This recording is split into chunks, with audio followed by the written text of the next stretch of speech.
The Pope's health has been on all our minds this week, and with that comes the inevitable discussion of the current pontificate and what Pope Francis has been doing to shape the church structures that he will one day leave behind.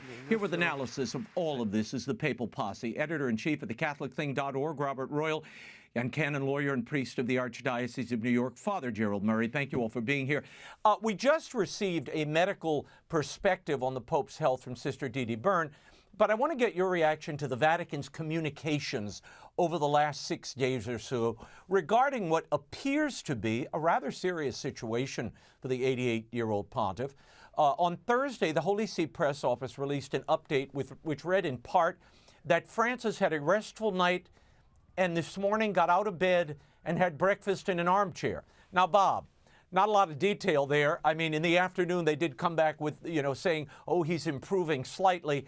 But your thoughts on what we're dealing with here as far as the full transparency of the Vatican about the Pope's situation? Yeah, well, we could hardly call it full transparency, can we? It's very difficult to divine what's going on with these dribs and drabs of information that we get. I actually asked a retired medical doctor, a woman who ran a clinic for many years, what she thought of the situation. She said the bloating is clearly from extended use of steroids, which is usually applied to make breathing easier. We know that he had this bilateral pneumonia, which is a pretty serious thing for anybody, but also for an 88-year-old. But it looks like things were, I mean, it looks like he was getting near the end, and then he's made something of a recovery. At this point, all we can say is we have these dribs and drabs notices. I just read today that the Swiss Guards, this was in a Swiss paper, were practicing funeral exercises in case they were needed, and that the Pope's close friend Antonio Spadaro said he'll be in the hospital for at least 2 or 3 weeks. So make of that what you will. Yeah, Father, there's also that report that the Pope told friends he might not make it through, this bout when he went into the hospital, though they're now saying he's encountering a slight improvement, whatever that means. Yeah, it's hard to read, and I would fault the communication strategy because some days they simply talk about him reading the paper, receiving communion, and conducting business, and other days they're giving us pretty precise medical stuff. The last update as of Thursday evening is pretty vague, where it talks about a slight improvement and level of certain measurements. So it would be better if we had a medical doctor get up and speak on behalf of the Pope and just give us a whole picture, because double pneumonia combined with this steroid use, that's a pretty risky thing from what I've been reading. So we pray for the Pope's recovery, but there shouldn't be this mystery novel being written, as we speak by journalists about what's really going on. It's much better to just lay it all out. Yeah, but gents, as we know from the death of John Paul II, the Pope is serene and in a state of comfort until he's gone. I mean, it's kind of the way this always works. Bob, a source in Rome told me that Pope Francis has been meeting with aides and may be considering rule changes for the next conclave. What are you hearing? Yeah, I've been hearing some of the same things, and Cardinal Parolin has been in to see him, some other people as well. I hope that that's not the case, because I think if you want a prudent, orderly conclave to follow, you shouldn't leave this for the last minute when you're on all kinds of drugs and who knows what kind of mental state he's in. And we hear that he's serene and he's lucid, but what does that really mean when a person has that degree? I want to say again, I mean, to have pneumonia in both lungs is no small matter at all. And there's also, medical reactions saying that he may be developing some immunity to the antibiotics. So, look, this is not a time. This should have been, if this is going to happen, it should have been done earlier.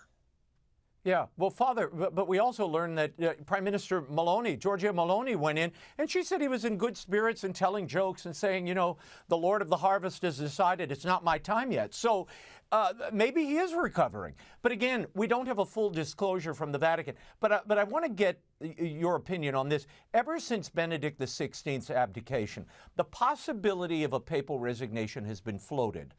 That a pope could resign if his health worsens or if he feels unable to do the job. Father, do you think it's likely that Francis would resign? Well, he did tell an interviewer that he had written a letter that if he becomes incapacitated, that he would resign, and that was sent to Cardinal Bertone, the former Secretary of State. Whether that letter is still around or it's still intentional, that's his intentions. Who knows? If the Pope himself were to resign, that would be, the last measure because he felt he couldn't conduct the business of the pontificate. But I personally, having observed, I don't think he's going to do that. And again, we're all sort of standing by because if these rumors are true about changing the conclave rules, this is a serious matter, writing legislation and then signing it and making it public. Not the right time to do it when someone's hospitalized, and you have to say, well, what's the reason this wasn't done, the previous 11 years of the pontificate? And we should keep in mind, the Pope has updated the rites of papal funerals last year, a second edition of the papal funeral rite. And there were reports back in 2023 that Francis was working, Father, on draft documents to reform the rules of conclave. Now, I've heard from sources that Jesuit canonist Cardinal Gianfranco Ghirlandi has paid a visit to the Pope in the hospital this week. Now, Ghirlandi has assisted Pope Francis with his changes to the governance of Opus Dei and in other matters. Bob, and then Father, what do you know about Cardinal Ghirlandi? What do you make of this?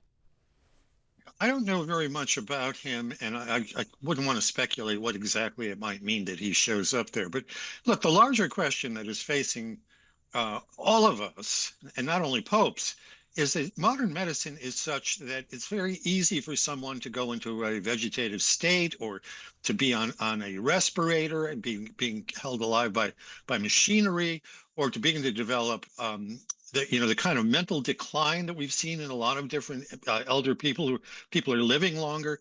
And I think all this has got to be played out in public and discussed, and we have to arrive at a solution for these things that is going to be reasonable. Because suppose the Holy Father had gone into dementia without having settled any of these things. Well, then what guides the church at that point? So we need to look at this. It needs to be looked at directly. I don't think he's ever going to resign. He said himself that he thinks it's a lifelong office to become pope, and I kind of applaud him for that, because I don't think it was a good idea when Benedict resigned. But still, these other questions that medical science now presents to us, these are going to have to be discussed in great detail, because there's a lot that hangs from who's going to be running the Catholic Church in the world. Father, Cardinal Ghirlanda has been called an intellectual powerhouse that's driven much of Francis's legal reforms in recent years. Your take on, and look, we don't have confirmation that he actually went to the hospital, but there are reports that he's been there. Right. No, I know Cardinal Ghirlanda because he was my professor at the Gregorian University when I got my doctorate in canon law. In fact, he was one of the examiners on my doctrinal board.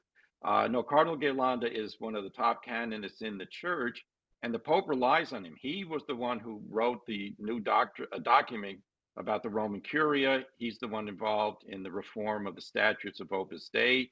He was the one who dealt with the sodalizio in Peru and other matters. Cardinal Ghirlanda is basically the Pope's right hand as regards canon law.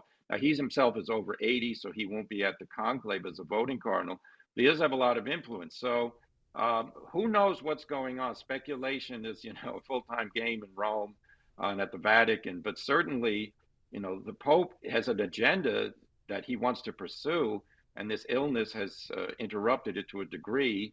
but other things he can continue to do from the hospital. Well, I would argue that this is just a, five-alarm fire and may hasten those reforms. Look, he's already moved at lightning speed on several initiatives over the past few years.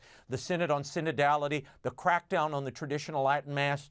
And we must remember there are currently 252 members of the College of Cardinals, and 149 of those were appointed by Pope Francis.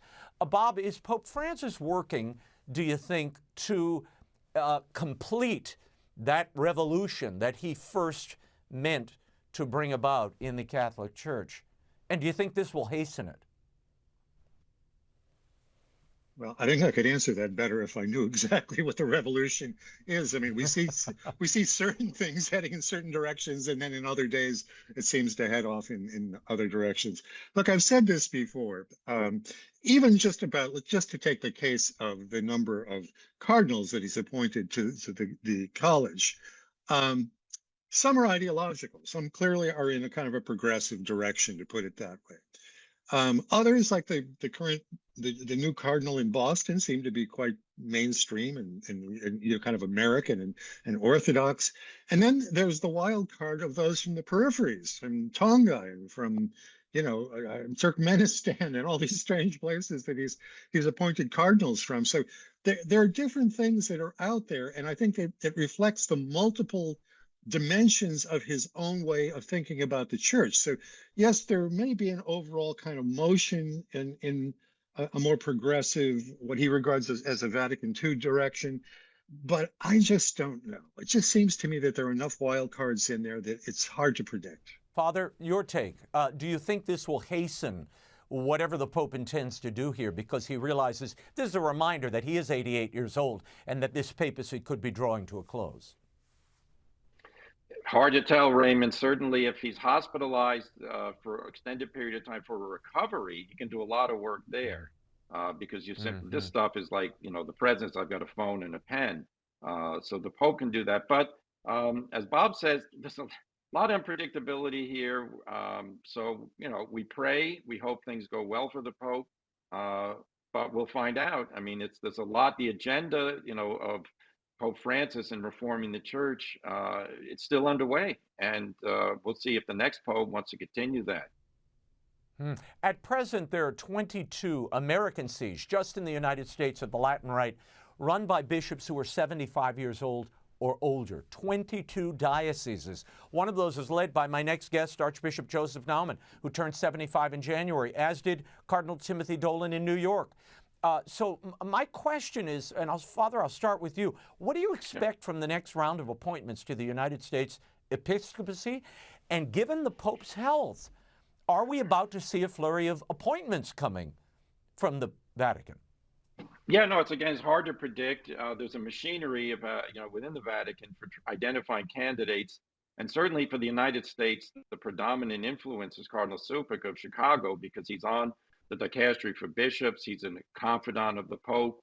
You may recall that during the Synod, he went in to see the Pope privately with a couple of other cardinals, Cardinal Gregory and Cardinal Tobin. So I would say that if the Pope is able to make these nominations over the next few months, he could very radically reshape the future of the Church in the United States by appointing like-minded people. But things don't always happen overnight. And, it's a big country. There are a lot of different people who have, displayed excellent career qualities within the diocese and would make excellent bishops. The question is, do they have the favor of Cardinal Supek and others who have influence? And that remains to be seen. Yeah. Bob, I'll give you the last word. Will this hasten a round of appointments, do you think? This reminder of the Pope's, the shortness of his time. Mortality. His mortality. Yeah. Look, I think you'd have to say, if you had to predict, sure, he will probably try to do as much as he can. But look, let's take even 25 appointments in the United States. There are 250, 280 bishops in the United States. And quite a few of them, I would say somewhere around 75% are still in the more John Paul II, Benedict XVI mode. So would it change the dynamic within the U.S. Bishops' Conference somewhat? Yes. Would it entirely change the complexion of it? My guess is no. That there would be some highly influential people pulling in a different direction, and they've been trying to do it already over the last 10, 12 years. But there still is a solid base in the United States. And also, I think that the American Catholics are just a bit different than the rest of the world. Active Catholics in the United States present a much more traditional picture than I can almost anywhere I can think of in the world.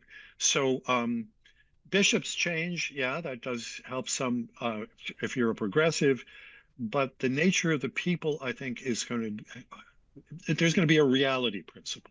We will continue to pray for the health of the Pope, and we will check in with you, gentlemen, in the days ahead. Robert Royal, Father Gerald Murray, thank you both for being here.